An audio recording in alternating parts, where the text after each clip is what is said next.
वृंदावन में एक संत थे, बहुत भजन करते थे। एक दिन वो सुबह सुबह ब्रह्म मुहूर्त में भजन करने के लिए, स्नान करने के लिए जैसे ही यमुना जल में गए तो एक प्रेत उनको आवाज लगाने लगा।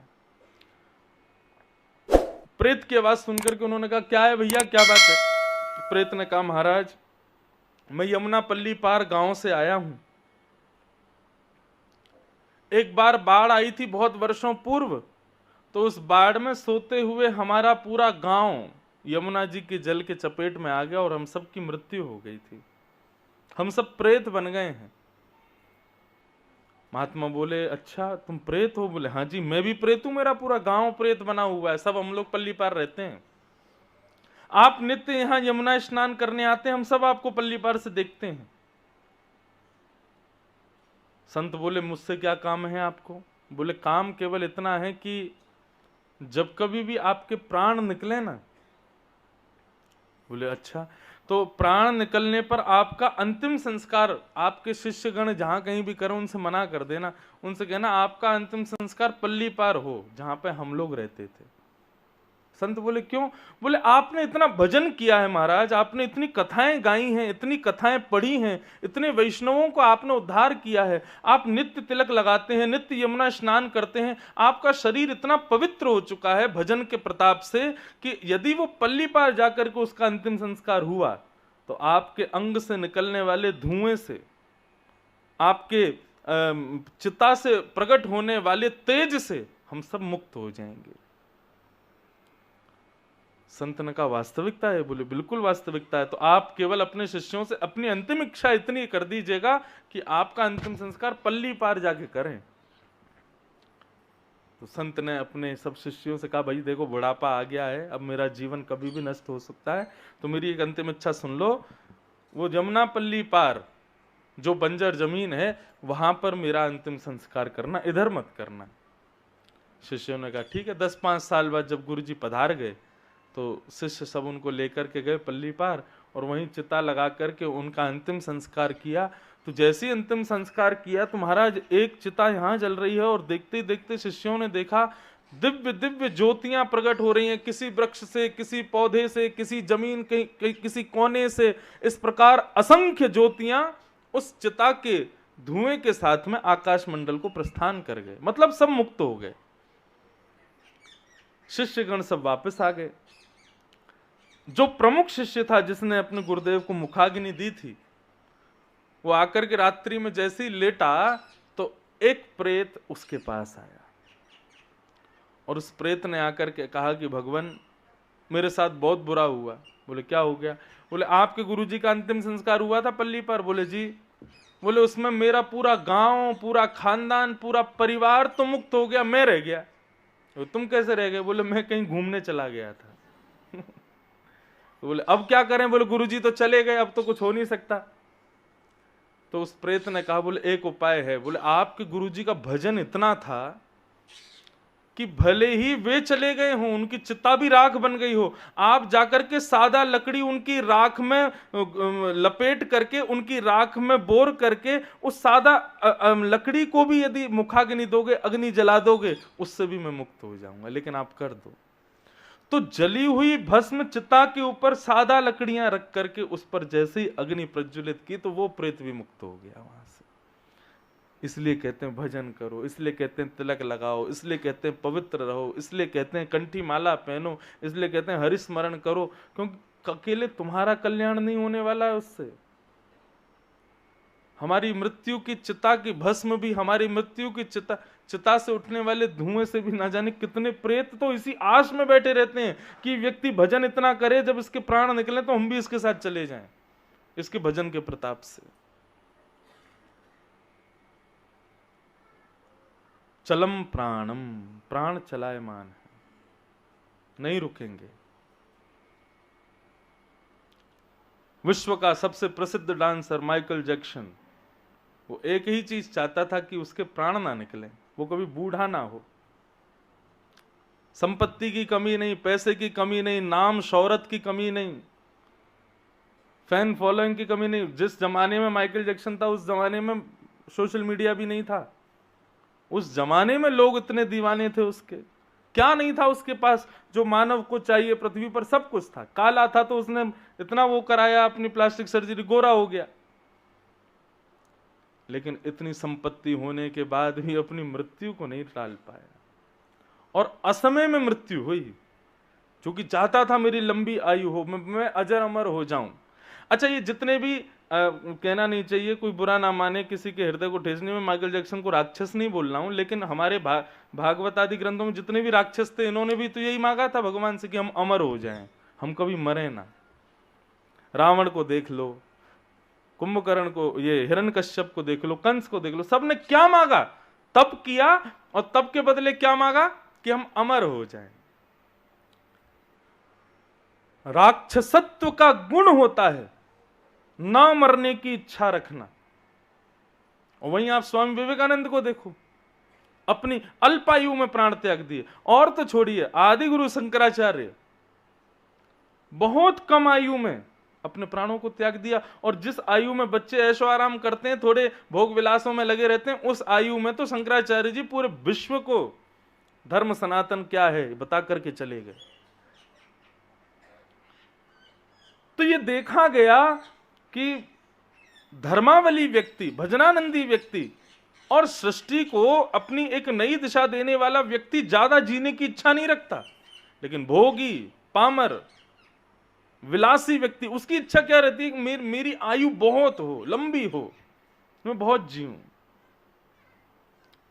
पर भगवत भजन करने वाले व्यक्तियों की इच्छा नहीं होती, तो बस ये चाहते हैं अल्पायु हो, लेकिन उस अल्पायु में भी ठाकुर जी का दर्शन हो जाए, ठाकुर जी का अनुभव हो जाए, हमसे कोई पाप ना हो, हमसे कोई दूषित कृत्य ना हो, ऐसी भावना रखते हैं।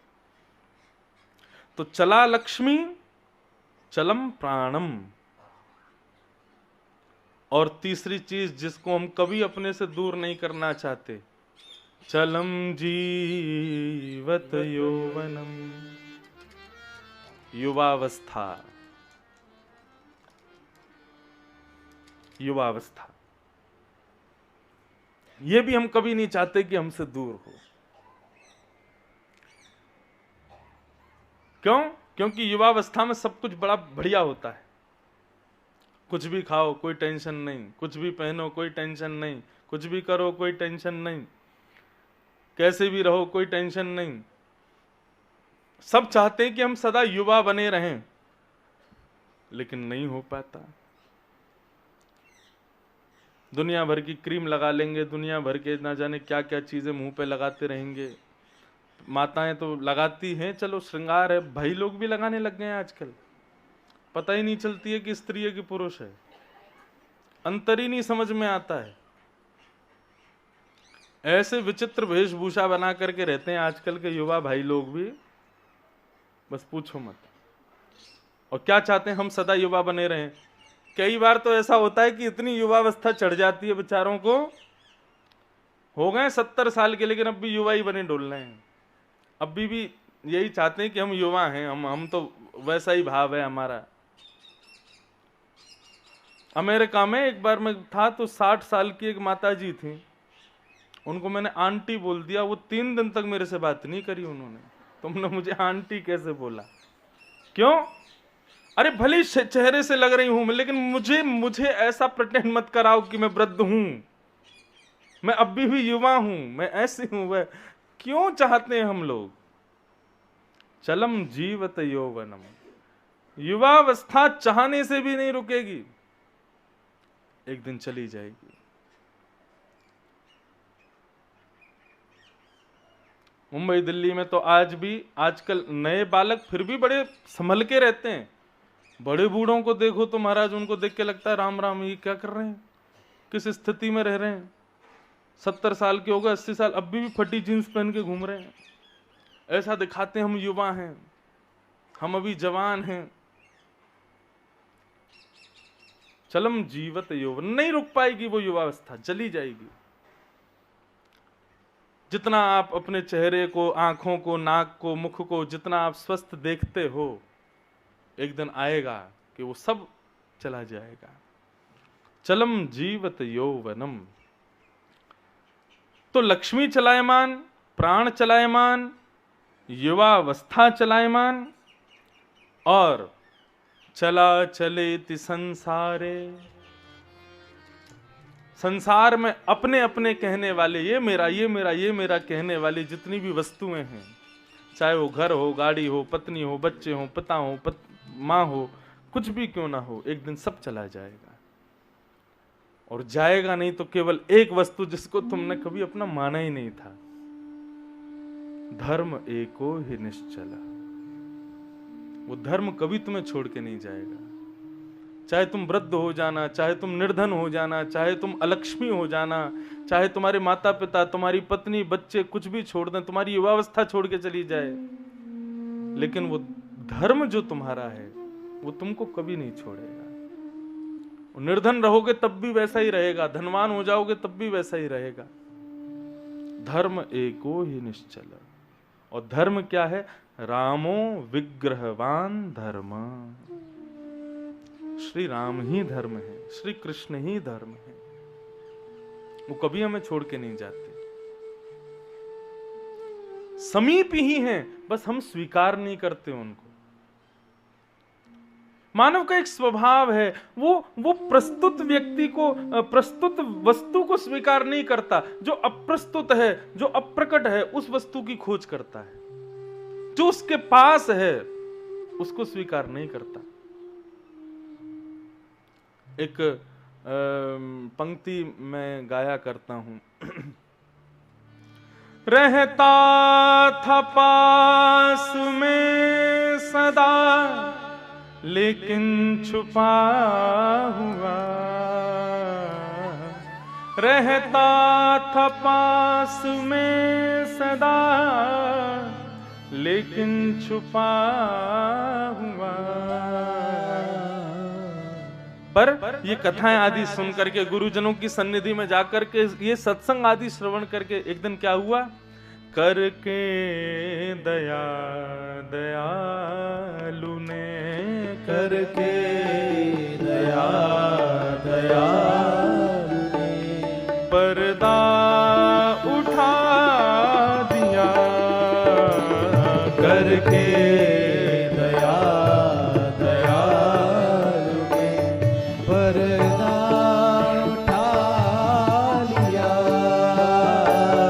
किस देवता ने आज मेरा दिल चुरा लिया। किस देवता ने आज मेरा दिल चुरा लिया। आप में से पंढरपुर कितने लोग गए हैं? पंढरपुर कोई गया? पंढरपुर बहुत कम लोग गए हैं। एक बार प्रार्थना है आप सबसे, अन्य किसी तीर्थ में जाने का भाव बने ना, उसको एक बार मेरे कहने से थोड़ा सा स्थगित करके पंढरपुर जाइएगा और पंढरपुर में श्री विट्ठल भगवान का दर्शन कीजिएगा। देखो, शहर से मतलब मत रखना, गलियों से मतलब मत रखना, वहां के लोगों से मतलब मत रखना। आप तो पंढरीनाथ को देखने जाना। आप विश्वास करें, मैं वहां जाके फिर मुझको याद करोगे, हाँ महाराज जी ने सही कहा, यहाँ जरूर आना था। थोड़ी कथा बताऊं वहां की। पुंडलीक नाम का एक भक्त था, अपने माता पिता की बिल्कुल सेवा नहीं करता था।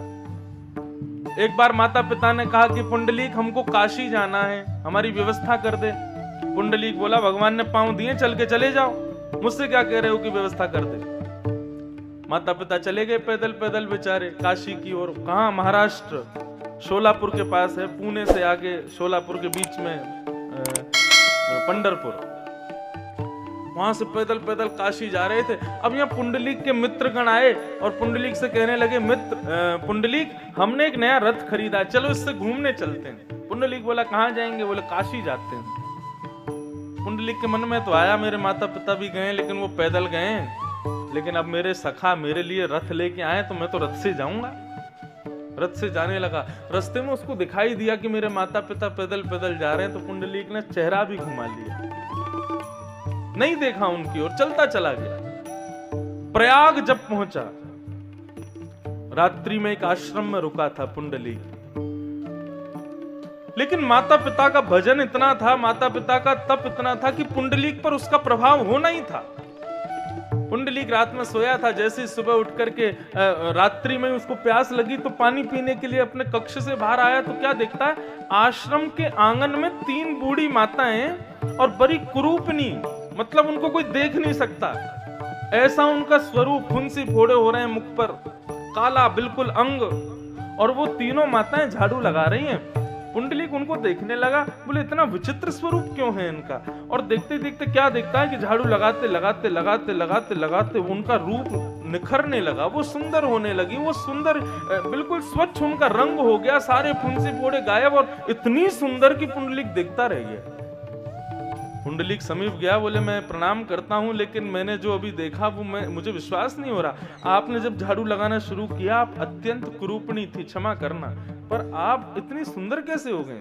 आप तीनों कौन हैं? तीनों ने अपना परिचय दिया, बोले ये यमुना है, मैं गंगा हूं, ये सरस्वती, हम तीनों का संगम है प्रयाग में। पूरे दिन लोग आकर के नहाते हैं, अपने पापों को, अपनी दूषितता को, अपने मैल को, अपनी गंदगी को हमें छोड़ जाते हैं।